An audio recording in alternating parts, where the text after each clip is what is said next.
Did anybody have any questions from that first homework assignment? Anybody? You guys doing okay? Do you guys all know that even if you don't have the book, you can do the first homework assignment, right? You guys?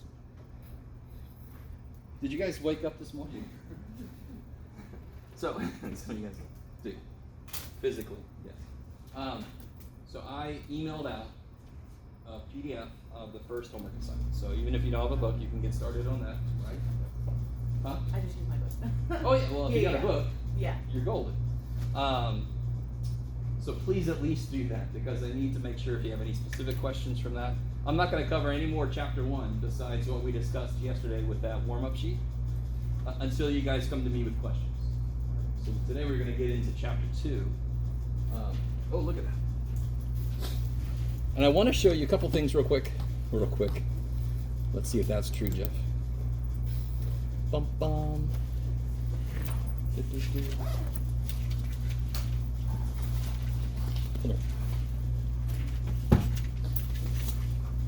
Yay. You will work. By the way, I videotaped classes yesterday, and when I went to upload them, I realized I had my camera set to like crazy ass high definition. So all of my files were 10 times bigger than normal.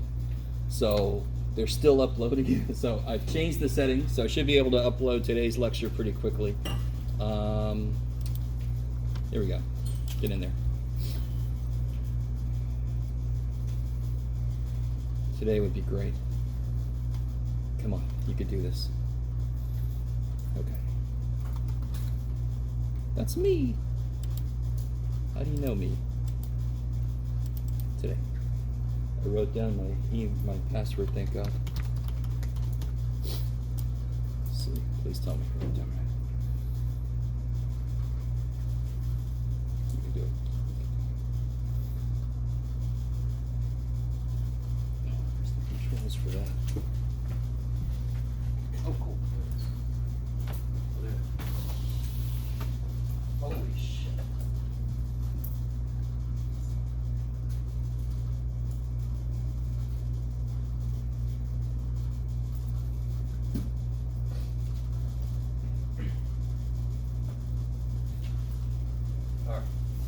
Good Lord, man. That was set to 75. What are they trying to do to us? You want to be in the room and be comfortable, Jeff? All right, let's see. All right, just to show you guys a few things. And I wanted to show you the first day, but of course the first day was the first day, so nothing was working. So obviously the syllabus is up there. Let's make sure it's the right one.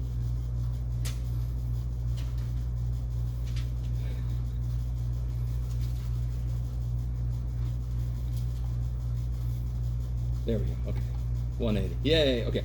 The homework's up there, all the homework for the whole semester, you know what it is. And you also know where all the tests are happening. Bam, bam, bam, bam, bam. And even when the final's happening and when all the interesting dates are happening. Let me see what else I want to show you. Under modules, there's information I put up here. Did anybody notice this? That warm-up sheet from Monday, since I didn't have my recorder going, I actually made a video of the solutions. So if you either, I think one person missed Monday, and if you just want to see it again, I put up the trig basics stuff. I'm going to put some more stuff up here. I just forgot to come back to it. Somebody was asking me about reviewing pre-calculus stuff. So I was going to put some of my practice tests and solutions from when I taught 176 last year. You guys with me? In case you want to go in there, and I could put whatever else up there that I think might help out, some worksheets and stuff. Normally it's the trigonometry that gets people. And then the next thing is factoring that normally kills the higher level math students. And then after that is just all of algebra. And then here real quick is services for you guys, the tutoring stuff. So there's 3 ways to get tutoring right: drop-in tutoring, appointment-based, and net tutor. All the tutoring is online this semester still. But if you're on campus like a lot and you have breaks between courses, you can go to the tech mall and they have an area that's set up for accessing the tutoring. They should have, what are these things? Headphones, and you should be able to access the tutoring. Are you guys with me? Okay, good. I'm actually in charge of the math tutoring this semester, well, this year, and then who knows how long after that. So if you have any trouble with the tutoring stuff, let me know. Okay, like it. Has anybody logged in on Zoom for tutoring at all yet? No? Okay. Does that sound like something you don't want to do? I understand. The tutors are very good. They're really good with calculus. So please consider using it, right? You can also come to my office hours. By the way, what I'm thinking about office hours is I was thinking about being in here instead of in my office. Because then if people want to come, and it'd be great too if it was open. Then I can handle more people. My little office with COVID, I can't really do that. And I'm going to add some online Zoom office hour time. So I'm going to update all that and send it out to you. Okay. All right, Jeff. Blah, blah, blah. Let me see. Was there anything else? That's plenty, right? That's plenty. Okay. I also wanted to log into this. Let's see. Catch up to me. There you go. Should have just do Webassign. Yeah.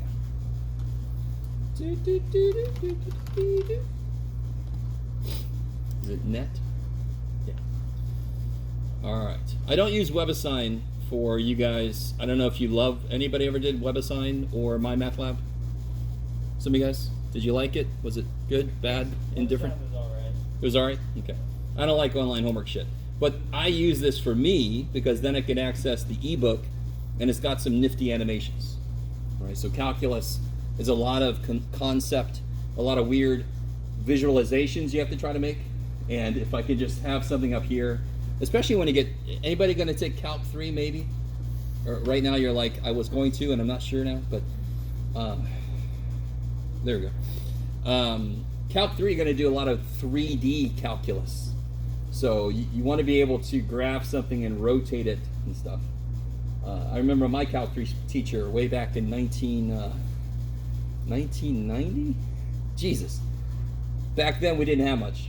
The internet was barely a thing, and so he was drawing stuff on the board. We're like, I have no idea what you're drawing.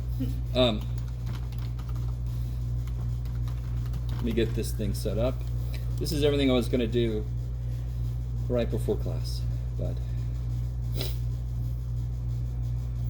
okay, what's this? Yeah, that's it.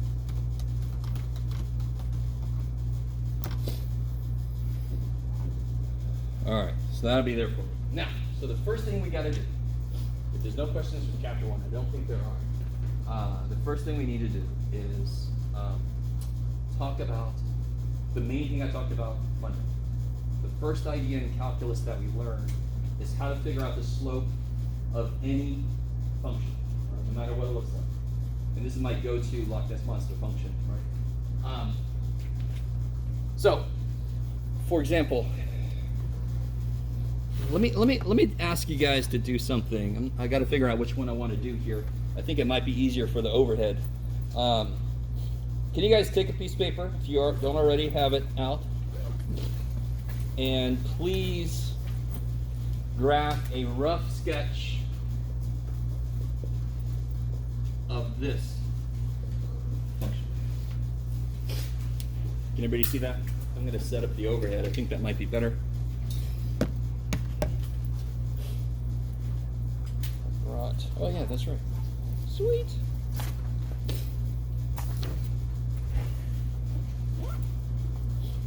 Rough sketch, right? Doesn't have to be anything pretty. Just a rough sketch.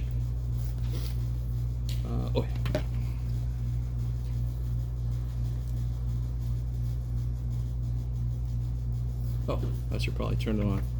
There we go. Is it this one? Yes.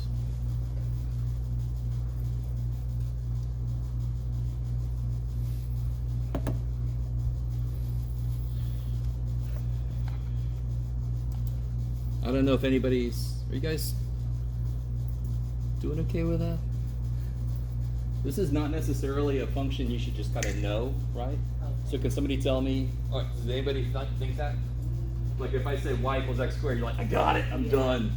But I say this, you're like, what the shit does this guy expect from me? No. Does it look like the inverse of tan? Interesting. No. Okay. So what do you do then? If you don't know what that looks like, and I didn't really say to you, somebody might have put in your calculator, but don't do that. I want it by hand. Rough sketch means no calculator. Yes? You start going down export and plugging it. Yeah, XY table. Olden days, right? What'd you do when you first learned how to graph? You made an XY table. So we still do that if we get a function that we don't know what the hell it looks like. Is there any x values we're not allowed to use? Nope. I mean, no, because it's squared and it's never going to be a No, negative. technically there are, but they're values we would never use. Yeah. Does anyone know what x values would make this undefined? Imaginary values. Imaginary, be more specific. I and Negative I. negative I. Are you guys, is everybody, you guys doing it right there? The only way x squared could equal -1, which is the only way that that bottom could be 0, is if x is square root of -1 plus or minus. So that's plus or minus I. I love it. All right, so let me zoom in here. You're gonna have to move, little dude. There you go. All right, so if we got to do this.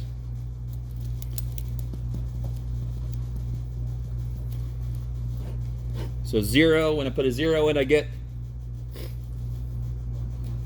1. Wow. When I put a 1 in, what do I get?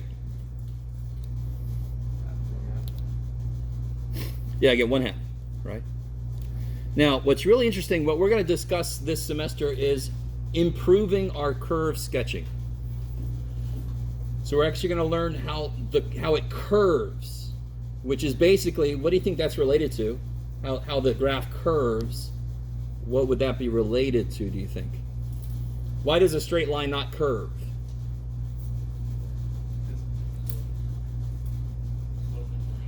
The slope is constant, right? Slope is constant. So the curve of a function is related to its slope. So if I wanted to graph the curve of a line, it would be a flat line because it's always the same number, whatever it is.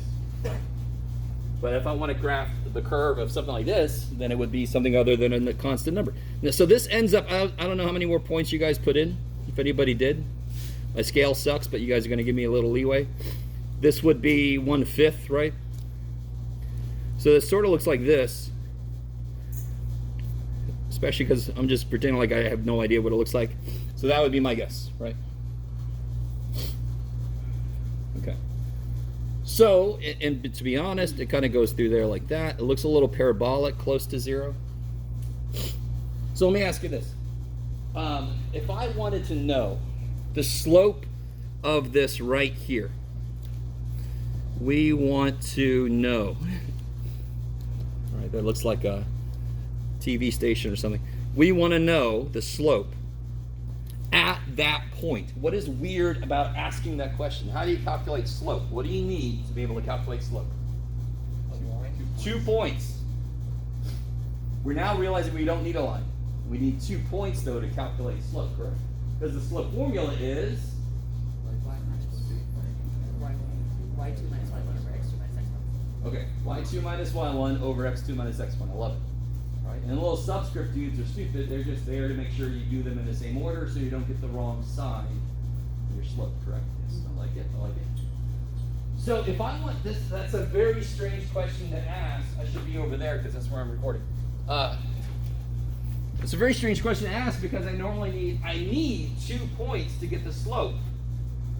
So what I'm really asking is, so what the hell would it mean, a slope at a point? What would that mean? Well, if I had something traveling along this line, along this curve, if it suddenly came off the rails, that would be the direction it would continue going in. So I like to think about, spinning something around my head. Do I have anything? Not really. If I spin this around and the end of it suddenly came off, it would follow the slope it was last going through. Does that make sense? That beautiful. Okay, I like it. All right. So therefore, could you tell me a couple things about this? The slope at this point, can anyone tell me anything about it? Anything? Positive. Is there anything? Yes. All right, you think it's 1/2? Okay. Yeah. Stop. All right, so if you've taken calculus before, unfortunately for you, you can't use shit until we've officially covered it. You can't use it until it's in the section that we've covered. Right? So if I see any stuff, derivatives and stuff, too early, smack. No, I won't smack. All right, so I'll smack your grade. All right. You with me, everybody? All right. So it's almost better if you've never had calculus before. If you have had it, oh no, too bad. So what's a suggestion? Does anybody have a suggestion on? By the way, I'm gonna let it go. All right, anyway, a suggestion as to how to investigate the slope. Yes. Rise over run. Okay, rise over run, but again, what does that mean? I need 2 points. So come at me with a suggestion on a process to estimate the slope there. Really close to Sweet, okay. You guys, all right. So if I take 2 points, really close to that point, shouldn't that slope through them approximate what the slope really is at that line, at that point? Yes. All right, I love it. There's a very key word in what you just said. Close. What does close mean? We don't know yet. So that's part of what we have to define in this class is what does close mean, right? So is 1 away close? No. Like if I went 2 away is definitely not close. What if I use this point and this point? The slope would be 0, which is definitely wrong. So close, we kind of know it intuitively, colloquially, but we don't know yet what it means officially, technically, mathematically. All right, so close normally means, you got to love this, in a neighborhood around the point, right? So I want to use 2 points. So give me an idea for the points we might want to use. Maybe -1 and -2. Say again? -1 and -2. Oh, I see. Okay, so all right. This is how do I say? There's 2 approaches to this. What I'm doing right now is it's officially called a secant line. So it's going to be, you could do it 2 different ways. You could either use this point, which we're going to do next, or I could use 2 points near it on either side. So give me some x values. -0.8 and -1.2. -0.8, -1.2, kick ass. Can you guys take a minute and figure out the slope between the 2 points we just identified?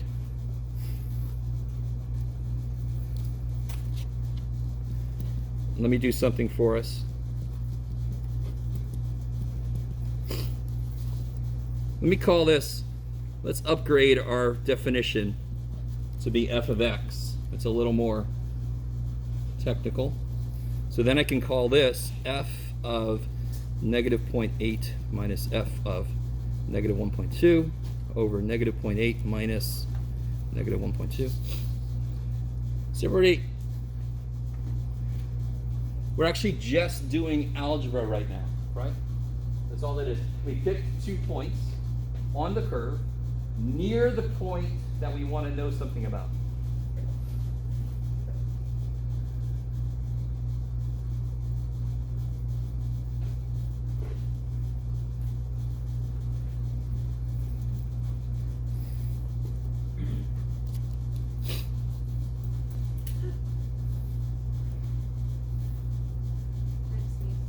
Oh, that's all right. That's all right.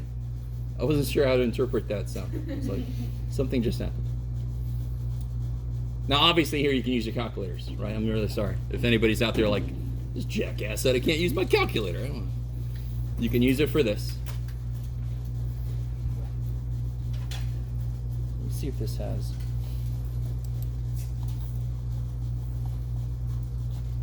No, it doesn't. That's funny. All right.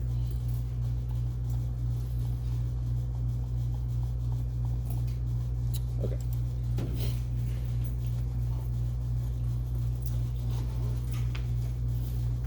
All right, let's see if I want to crowdsource this. Has anybody got, like, what is f of -0.8? Did anybody do that yet?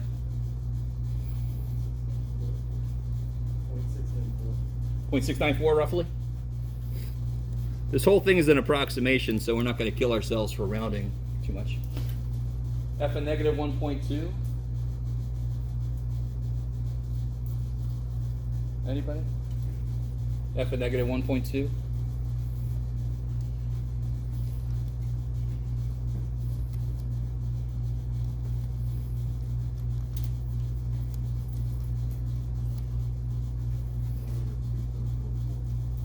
Which is roughly 0.410 if we went around to 3 places. Is that all right? And I'm gonna eventually make this a little more solid with less approximations, but for right now it's okay. Yeah. Oh, we're working with this function. So just plug in negative 0.8 into this and negative 1.2 into this. And then you can use your calculator to crunch that out. Crunch it. Is anybody else getting those numbers? Those look good? I didn't get 694. No? Okay, let me see. I didn't do that myself either. Crowdsourcing. 0.60. I got 610, right? Is that better? 610? So whoever told me 694, be careful. You got it? No. What? Like, go team. All right. Let me stop for a minute. Does everyone understand what we're doing? Don't get too stuck in the specific thing we're doing right now. Keep in mind what we're trying to do. We're trying to get the slope at that point, an estimate for it. So does it make sense? And let me know if it does not make sense. The points we picked. Let me know now. Okay. Or hold your peace for a little bit, I guess. Focus. Okay. On the bottom, what do you get? Negative 0.8 plus 1.2. 0.4. So I get 0.2 divided by 0.4 is? About 1/2. About 1/2. It is 1.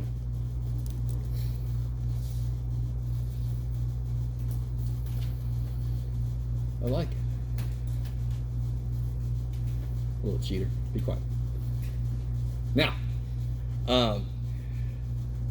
you could try to improve on this. How would I try to improve on this? Getting even closer. Getting even closer. So I could use, instead of negative 0.8 and negative 1.2, I could use negative 0.9 and negative 1.1. And then I could get even closer and closer. So this idea of close. How close do we actually need to be certain we're correct? As close as mathematically possible. Not as humanly possible, but as close as mathematically possible. So there's a very interesting idea that comes out of this. Let me show you the other way to think of this kind of thing. Let's do an easier function. Can you guys draw for me x squared?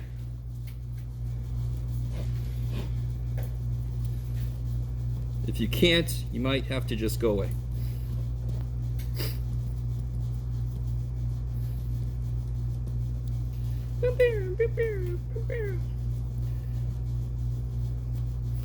Jihad. All right, here we go. All right, just pretend like that's good.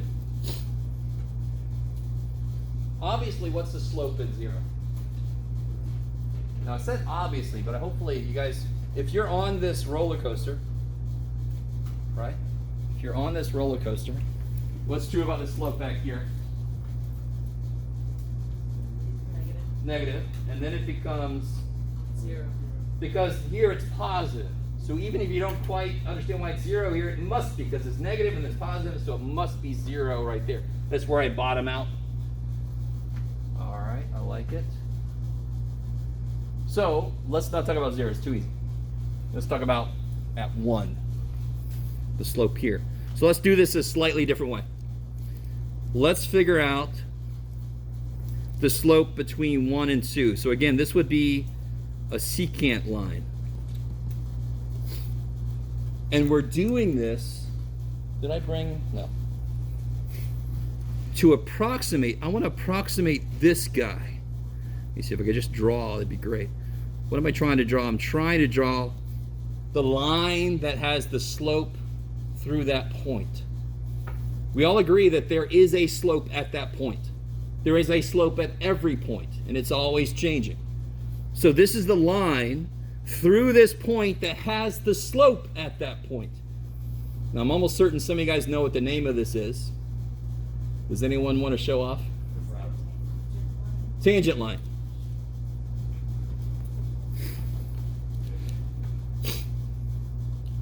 Tangent. Now, we all know the word tangent. We all know the word secant, don't we? All right, I like it. So we will see eventually why they've been given those names and how they relate to the actual trig ideas that we know. Eventually. So what if I want to get the secant line? And the first thing I want to do is I want to use the points 2 and 1. So let's see if we can do this real quick. The slope would be f of 2 minus f of 1 over 2 minus 1. That's beautiful. Can somebody tell me, if I use these 2 points, will my slope that I get be bigger or smaller than the actual slope here? Bigger, of course, because you can even see it. Here is what I want, and if I use those 2 points, I'm going to get something a little bit bigger, of course, because it's further along the line. It's already sloping up, so I'm going to have a little bit bigger. So let's see what we get. I get 4 minus 1 over 1, I get 3. Right? That one's beautiful. I don't even need a calculator. Okay, I love it. By the way, if I ever make a dumb mistake, or any kind of mistake, any level of mistake, and you notice it, just let me know. I'm a human. Have you ever had a teacher? I've had teachers that say, I'm the teacher, I don't make mistakes. Screw that shit. I'm human. I will make dumb mistakes. Don't hesitate to correct me. Yes? I got a question. Yes? So the top part there, F2, how do you get 4 minus 1? Oh, what's the function that we're using? For F1? X squared. So what do you get when you plug these two together? Cool. I like it. I like it. So how do I improve on that? So I could, instead of using 2, I could use, let's go ahead and get kind of close. Let's use 1.1. Wouldn't that improve my estimate? I like it. I like it. So let's do this real quick. So I'll use 1.1 instead of 2.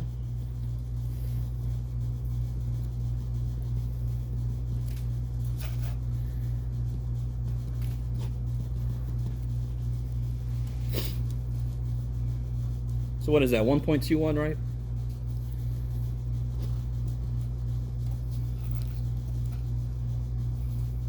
So I get 2.1. I did that a little quickly, but this is a beautiful, nice function, so. You guys doing okay so far? Now, I could keep doing this until I go insane. Because how close can you get? I got 2 to 1. 1.1 to 1. How close can I get? Infinitely close. Holy shit. So it's kind of interesting. The 2 main dudes behind calculus, and there were other people involved that should also get credit, but these are the 2 that normally we talk about, Newton and Leibniz. Right? Those are the 2 that did a lot of work. And they had very different ways to think about infinitesimally small. So that's what I want to do. I want to get infinitesimally small distance away from 1. How do we do that as humans? We're just humans here. How do we do that? So here's the idea. So now let's switch gears. Now I want to talk about, this is kind of neat. This is the idea called limits. So this is a method for investigating what happens at a function infinitesimally close to something. So what I like to say, I like to bring up a function like this. Can somebody tell me, so just to make sure you guys understand what we're doing right now pedagogically. Ooh, that's a word. I've established that we want to talk about the slopes of any function. In order to do that, I need a mechanism that allows me to get infinitely close without going completely insane. Because do you really want to go 1.1, 1.01, 1.001, 1.0001, 1.001? No, dear God. Please, Jeff. All right. So, for example, what is up with this function right here? Can anybody tell me? Does that function have any weird spots? X can't be 1. X can't be 1. Don't do anything else with it algebraically. I know this is a really simple little function, but X cannot be 1 no matter what you do. X cannot be 1, correct? Okay. So what I want to do, now first thing we're going to do is exactly what I said we don't want to do, but too bad. I need to show you how this kind of works. If I have, let's say X is 2. What do we get for f of X?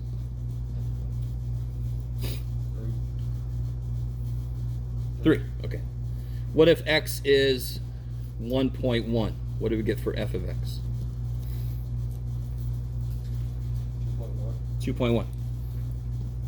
What if X is 1.001? What do we get for f of X?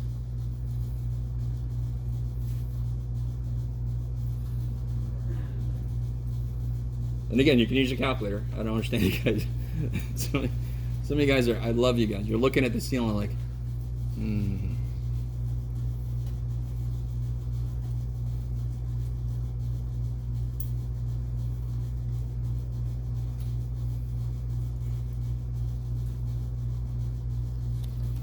Yeah, I could do it too. What'd you get? 2.001? You could have guessed that, right? But maybe there's not enough there to make a pattern guess, but that's exactly what it does. So if you had to make a guess right now, what do you think that the value wants to be? Now this is a very weird thing for me to say. What do you think this function's output wants to be at 1? 2. Now does anyone not quite understand what I mean when I said that? That's such a weird thing. I understand, yeah, because you're like, how can functions want anything, Jeff? If they want something that's weird, that scares me, or they can come after me, you simplified me back last semester. No, so what I mean by that is, this function has a value everywhere except 1. What is going to be at 1 technically? And I just gave away the answer. So there's going to be an open circle there. You guys understand? There will be an open circle there. Why won't there be a vertical asymptote there? Because what's the thing hopefully some of you guys wanted to do with that function from the beginning? Divide out the x minus 1. Yeah, so you could factor the top.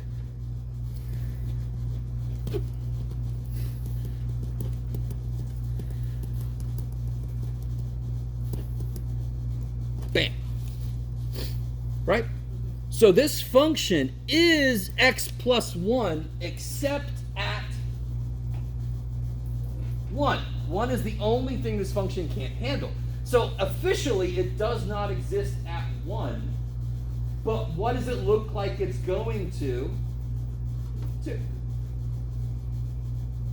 So if I drew this function out, it's going to look like x plus 1 everywhere. Jeff, what are you doing? Trying to be more specific than I have to be. But at 1, it's going to have an open circle. We are. Does anyone remember doing that when he did vertical asymptotes? Yeah. You had to also make sure it wasn't just an excluded or whatever your teacher called it. Right? Undefined, excluded value, whatever they want to call it. I love it. So, do you see how, why is this limit 2? Because it approaches 2, let me start to formalize some of this language. How much time do I got? Okay, good. As I approach 2 from above, did any of you have a pre-calc teacher that actually used this notation? Does that look familiar to anybody yet? Yeah. Some of you guys? And if you didn't, that's okay. They just didn't prepare you well, but that's all right. What this means is, let me be even more specific. You ready? The limit as x approaches 2 from above. Oh, shit. So now this is where a lot of students have trouble looking at these functions correctly, looking at these graphs correctly. What this says is, as I approach the value of 2, where'd 2 come from, Jeff? 1. I love it. I'm thinking about the output. All right, let's try that again. That's a 1. Believe it or not. So as I approach 1 from the right, I'm going to say from above, because that's just what I think, but then students think this. From above on this, so from the right, as I approach it, what do the outputs, of course, approach? They approach 2. So that equals 2. You said one. So, I'm sorry? Didn't you say that equals one? No. So as I approach 1, what do the outputs approach? 2. Yeah, that's the 2 we got earlier, right? Okay. So that's part of the thing. You got to be careful about what the inputs are. And I just made a mistake. I'll pretend like I did that on purpose. There you go. No, I made it wrong. So the input is 1. Hello, Ant. And the output looks to try to be 2. So the whole idea of limit is, do I ever let x be 1? Because what would happen if I let x be 1? It'd blow up, right? Undefined. Okay, I like it. And of course, the other notation, remarkably enough, I know nobody saw this coming from below or from the left, is also 2. Therefore, the limit itself is 2. Because those two agree. Do you guys remember piecewise functions? Okay, some people have visibly horrific, horrified reactions when I say that. Yeah, I was gonna say, I try not to. They're not that bad. Yeah, they really aren't. Now, of course, I'm a math teacher, so of course I would say that.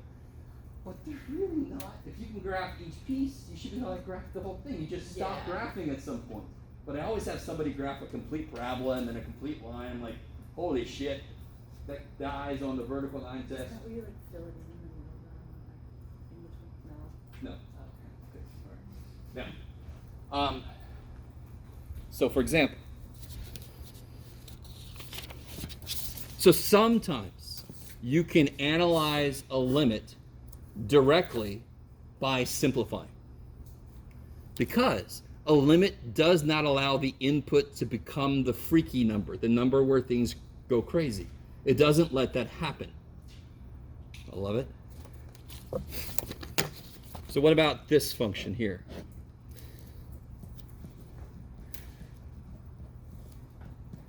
All right, let's see. Doop. Doop.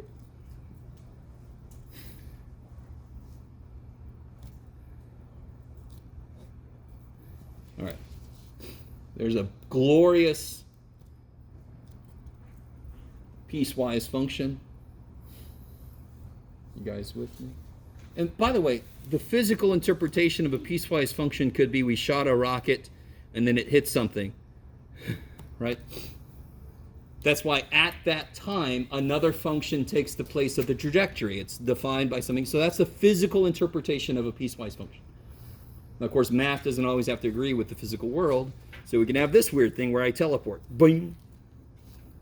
What's the limit as x goes to -2?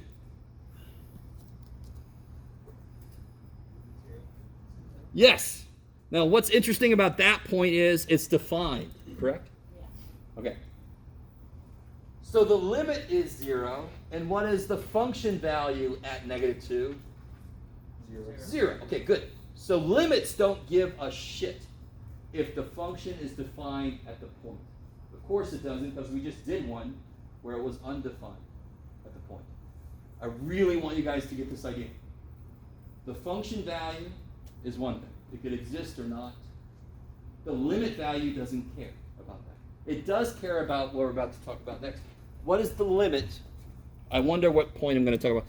What's the limit as x approaches 1 from the left? I know I haven't put my scale, but blah, blah, blah, blah, blah, blah. If you don't put a scale, I assume it's 1. So make sure it is 1 if you don't put a scale. Yeah, I'm sorry. The limit as x approaches 1. Now here's the right way to look at this. This is where people have trouble. So from the left, so as I put inputs in and I approach the input of 1, my outputs are approaching 1. Can you guys see that? You okay? Yeah, okay. By the way, I'm going to be looking at you guys a lot because I love that I don't just have black boxes with names in it. This is really awesome for me, right? I was going to come dressed the first day in like a cardboard box painted black with just my name on it, just to say, oh, I get to do it to you now. But yes. Would it have been different if you did from above? Yes, there we go. Yeah. Look at you. It's almost like I planted you out there.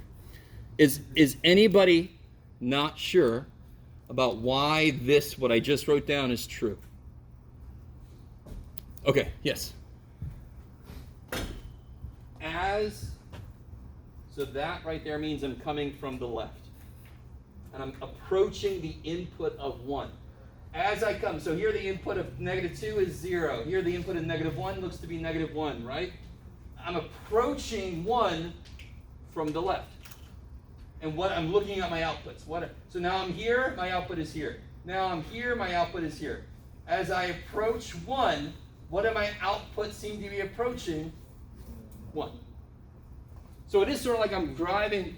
So there's this giant pothole in the road. I'm just driving along, and I take this turn, woo, and then I come around and I'm like, whoa, shit, right? So I've approached that position, and I'm somehow, whatever the hell this means on the road, I don't know. All right. I like it. I like it. So what happens, the limit as x goes to 1 from the right? Yeah, as x goes to 1. So if 3 is the output's here, 2 the output's here. As I approach 1, the outputs approach 3. So what do you think the limit as x approaches 1 is? It's worse than that, but I'll take that for now. 3 over 1? No. So that's close. Does not exist. Does not exist. What if I'm driving here and my friend is driving here, do we agree on what it looks like the function is doing? No. So how could, and the limit is supposed to tell me what it looks like the function is doing as I get close to that weird ass value. Does that? So obviously, if it doesn't agree from both sides, I can't say overall the function's doing something. That limit does not exist.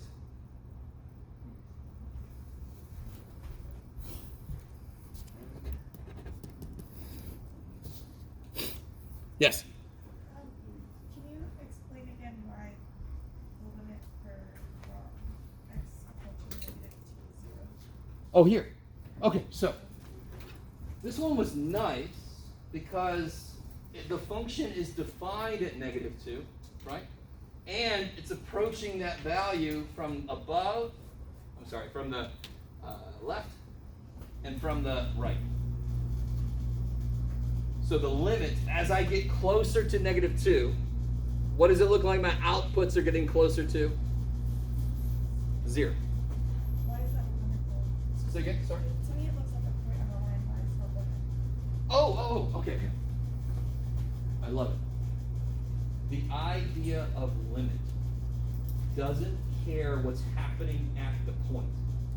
So let me do this. If my picture would have looked like this instead, ant.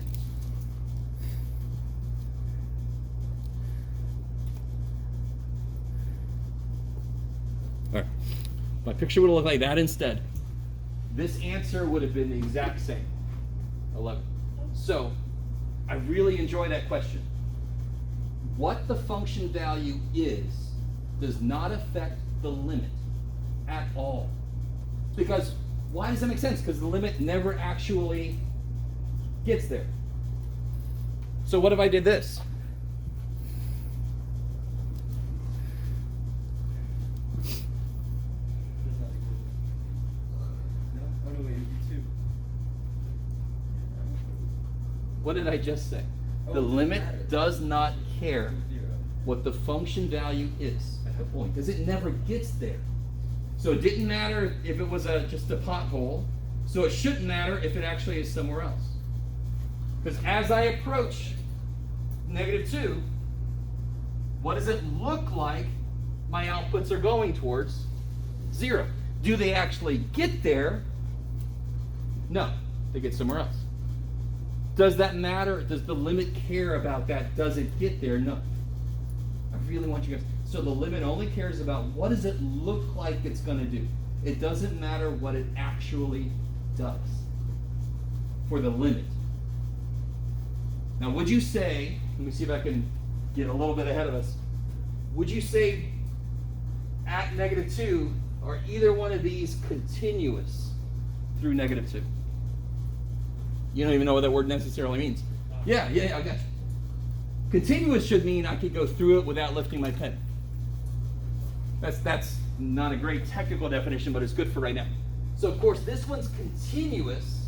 This one, what do you wish that the name of that discontinuity was? What does it look like it does? Jump. It's a jump discontinuity.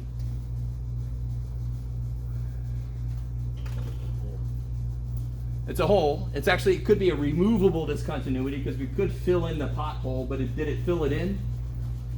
No. And this one is really technically a jump discontinuity. So I love it. This is a very interesting concept that students very easily misconstrue. The function value is one thing. The limit is a completely different thing. Sometimes they'll agree, like they did here. Everything agrees here. Sometimes it doesn't actually agree with this, but does the limit exist here? Yes, because they both agree from both sides. What about here? No. Because the limits don't agree. Me and my friend are driving. Do we agree on where we are? No. Okay, I like it. Yes? What is the reason for the plus and minus to go right at the number? Because, all right, a beautiful question. It's the definition of limit is that they have to agree as they both come. Because when I talk about a function, I talk about the entire graph, correct? If I said, think about a y equals x squared, don't you see the entire graph in your head?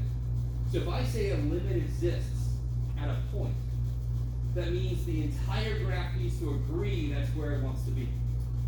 So that's why I need to be from the left and from the right. Try to think in your perspective. From the left and from the right have to agree for the function's limit to exist there. That does Yeah. not make sense. So again, sorry? That does not make sense. Okay. Let me see what's another way I could say that. So, would you say that this function looks to be going somewhere? How do I want to say this? What does it look like this function's output wants to be at 4? Is there a value that this function approaches? And let me make this even better. Here we go, Jeff. I want to really take this other consideration out of play. Okay. All right, here we go. All right. That function there. At 3, does it look as if the function, how do I say this? Does it look as if the function has an output that it wants to have? Does it look like there's a place that the function is approaching at 3? Yes. What value is that? 2. So you're only considering what the function is doing here. Oh, and 4. Doesn't the function also exist here? Yes, 2 and 4. All right, so is there a number that defines what the function wants to do at 3? No, because there are two options. So the limit has to be specifically the value the function looks like it's trying to reach. And since the function exists on both sides, that's why I have a one-sided limit for both sides. So then I could define what a limit is easier. A limit exists if, so here we go.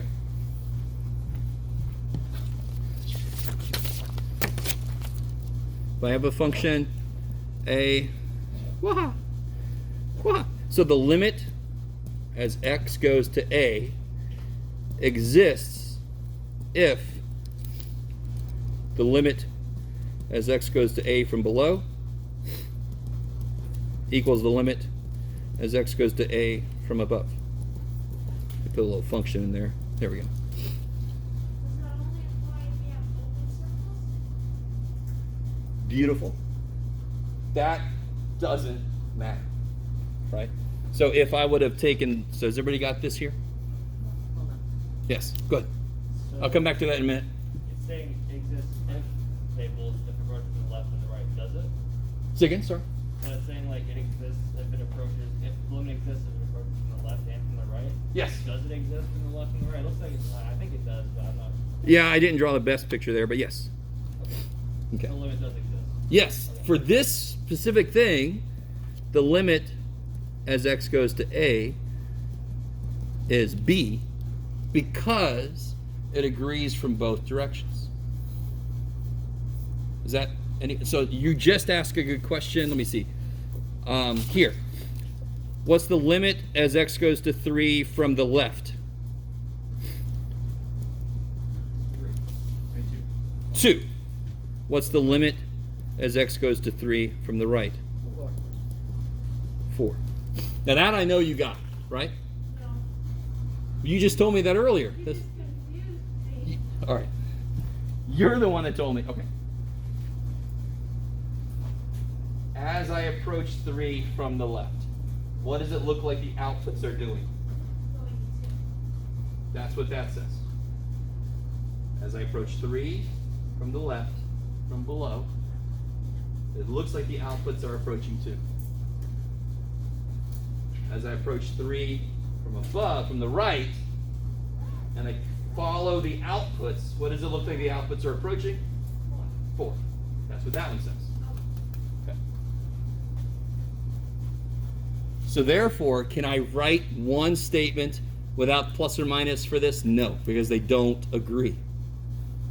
I like it. And I might as well go ahead and write this down. We're a little bit ahead with this, but continuous at a point. Let me say this. F of x is continuous at a point if the limit as x approaches a exists and the limit as x approaches a equals f of a. So it's continuous at a point if not only does it look like it's approaching an output from both directions, but it actually gets that output. It fills in the hole there. The pothole was filled in. So maybe some city council members need to take calculus. Yes? So if they both reach that point, then the syntax with the plus and minus doesn't matter. Just to clarify. Effectively, then I don't have to be that specific. I really only have to be that specific if I'm trying to prove it's continuous or something, or if I do have something that's approaching from different sides. Now, are there functions that whose domain is inherently not all real numbers? That's a weird. You understand my question? Is there a function that stops somewhere? Yeah. Give me one. Okay. Horizontal or, yeah, or- That's not stopping. It kind of picks up again on the other side, right? So it could do this kind of thing, right? And those are infinite limits we're going to get in a minute. Right? Is there a function who inherently starts somewhere that's not negative infinity? Let me say it specifically starts at 0. You guys can do it. There it is. We're going to. Okay. So why would it kind of not be fair? I've actually used all my paper. No. Yes. Why would it kind of not be fair then to ask this question? Whoa. At first it wasn't fair because you couldn't see it. Why is that not fair inherently? Of course you can. What's the square root of 0? Oh, zero. And in fact, why does that not even matter? What if I couldn't take the square root of 0? Why does that not matter? Because it's just asking. Because the limit doesn't let it equal 0, right? Or like, what is inherently wrong? In order for a limit to exist, what must happen?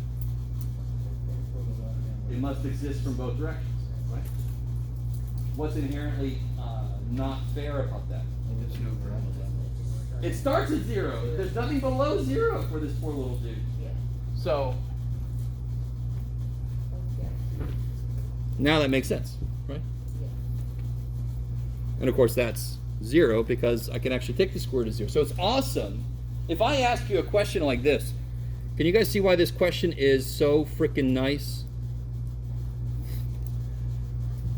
Do you have to draw it or anything? Do you have to worry about it? Anybody see why the question is really nice? You can plug one in. But more importantly, a parabola is continuous. It's not going to jump somewhere or do some crazy shit, right? So I could just plug a 1 in. It's defined at 1. It's a nice continuous function. Remember, polynomials are continuous functions. Okay. So then I could just plug a 1 in. And I know the limit. So limits work no matter if there's a problem or not. But where is it that we really need to use them, of course, is when I have a problem. So, now, last thing. Let me try to tie some of this together. Oh, let me show you this. Oh, let's see. Here we go. One cool little animation.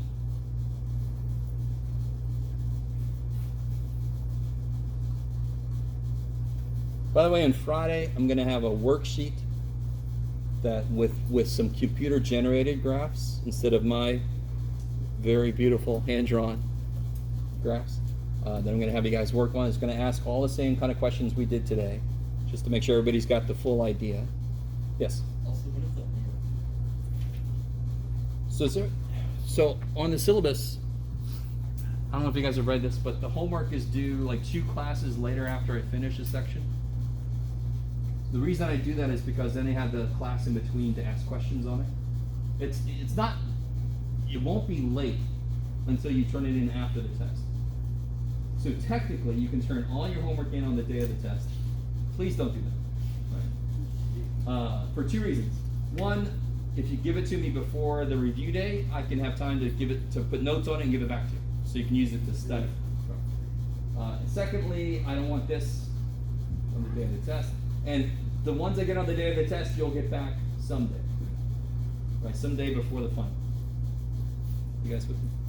So when is the first test? On the homework sheet. Yeah. September 8th, yeah. Yeah. Hopefully, you guys are okay with the fact that I don't have all my dates memorized. But all the dates are on that homework sheet, all the test dates. Yeah. Okay. Oh, I want to show you this. No, not this. Go back.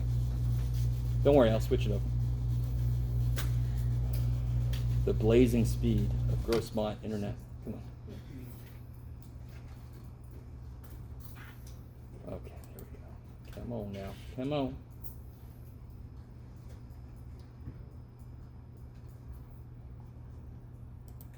Oh, geez. Okay. Let me try this again. All right, everything's just stuck. All right, hold on. Here we go.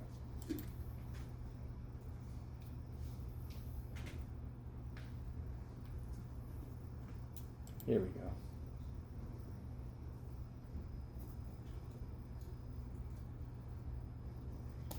go. Maybe it'll happen. Okay. Here we go.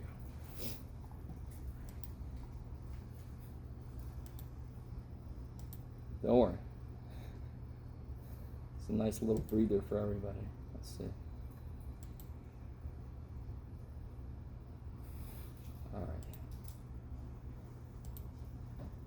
There we go. Okay.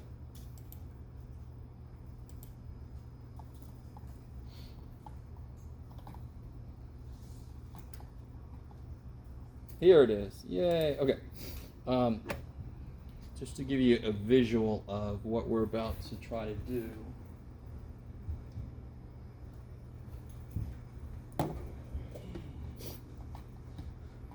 So this, let me do this.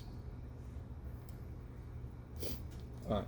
So let's say we're right at this point. Let me try to get right at -2.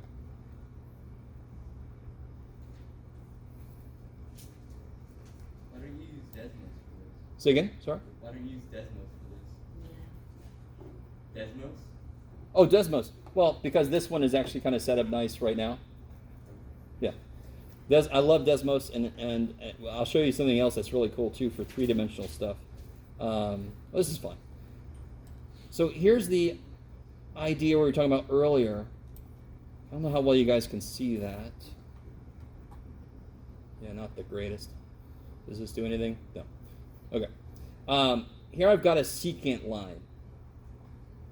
So this red dot here is what I'm trying to estimate. The blue line is the tangent line. I'm sorry. The red line is the tangent line. The blue line is the secant line. Okay, let me stop.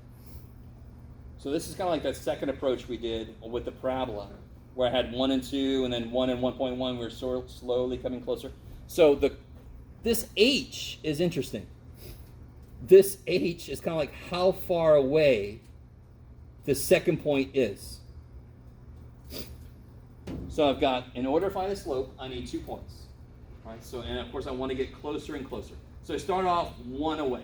I've got my H set to 1, so it's 1 away. Then I can slowly start to come closer and closer and closer, and now we know the process for doing that, taking a limit. So if I let H get smaller and smaller, watch my blue line. It's going to start to become closer and closer to the red line until I get H0, in which case it's right on top of the red line. So that's what we visually want to do. We want to let H, the distance away from this to the second point, we want to let that go to 0, and now we know how to do that. Why can't I let H be 0? It's a limit. What does H0 mean? That means how many points would I have? If the second point was 0 away from the first point, I would have It would just be 1 point, and I can't do a slope with 1 point. So I can't do calculus without the idea of limit. And I had a momentary accent. That was neat. Without. All right. So let me come back here. Oh, that's there. Okay. I'll let you guys out here in a minute.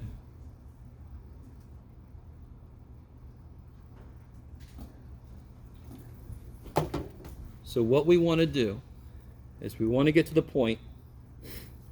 So I got my slope. Let's do it a different way. So say I have this Loch Ness Monster graph, and I want to know at A. I want to know what that slope is right at A. So what I do is I pick a point, A plus H, and I find the slope between those points. Now the slope between those points, somebody help me out. This is my function f of x. What would the slope be between those 2 points? I don't know if you think I haven't given you enough information. I've given you all the information you need. f of a plus h. Good. F of a plus h is y2 minus f of a. So here's f of a plus h. Here's f of a divided by this input minus that input. And what does that come out to be? The top I can't do shit with, but the bottom, of course, just becomes h. I really want this to make nothing but sense. We have to have 2 points. So I have to take a point that's different from the first point. So we say it's h away. And that's what the slope is for any other point, a plus h. That's h away from a. That's what the slope is going to be. What do you think the next step would be to get the actual slope at that point, a? What do I want to let happen?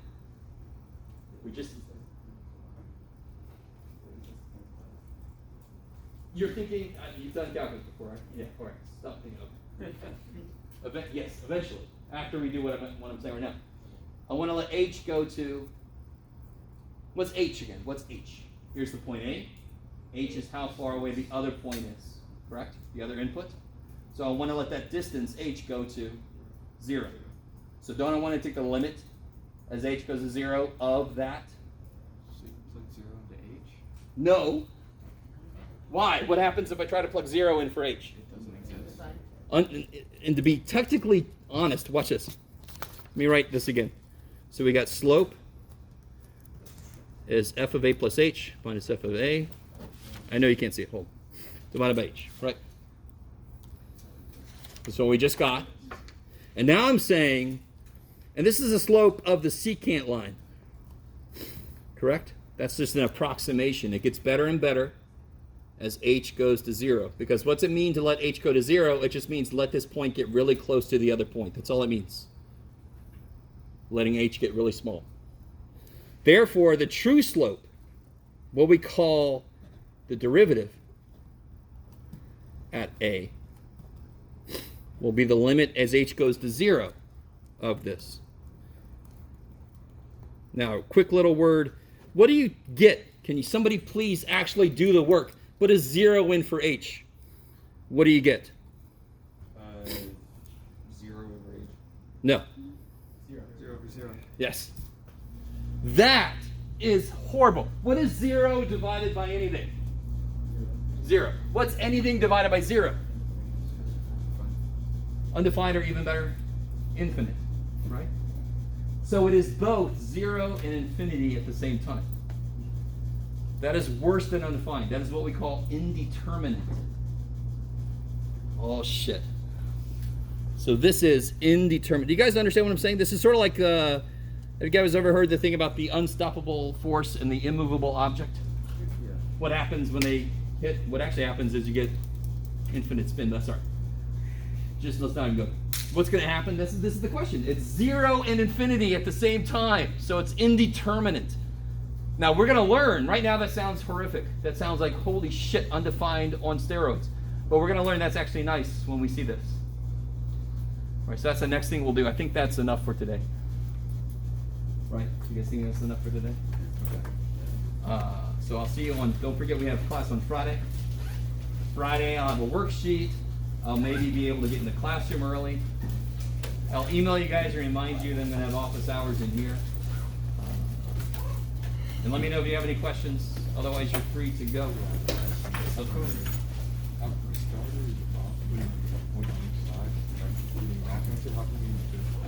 Because there are those are the two main ways to get an approximation. It's either to get points on both sides and come in from both directions, or to take the point itself and another point and then let this point get closer. So we can do either. Yeah, functionally they're the same. Okay. What we do most of the time is this. This is the point that we're interested in, and some other point h away. Okay, I was just trying to find out if there's a reason for you.